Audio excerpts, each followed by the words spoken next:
How to use timeline markers on CapCut PC.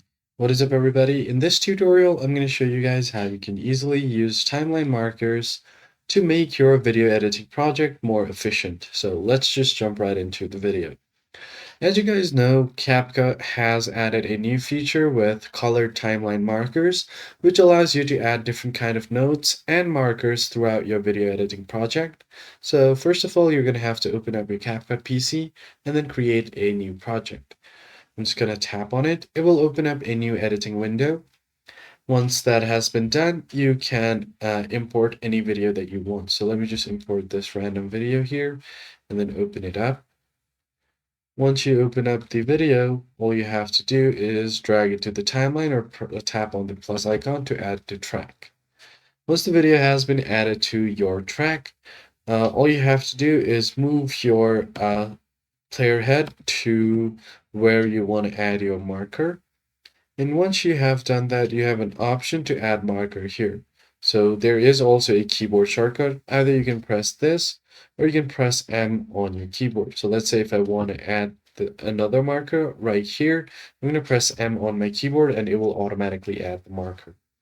So it is helpful when you try to divide your video into different sections. So let's say you could also rename your marker. So click on Edit Marker by right-clicking on it first. And then from here, you can name the marker. So let's just name it like Intro.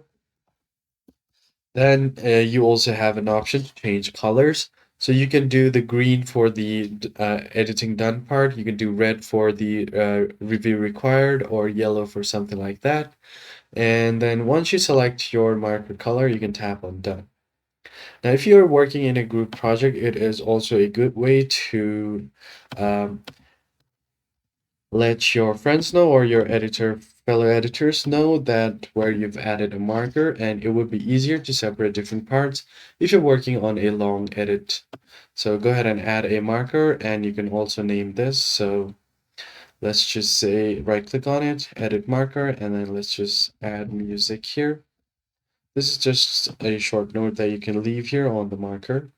Now, in order to remove the marker, you just go there and then press on this delete marker option, or you could just press M again on your keyboard and it will automatically delete the marker.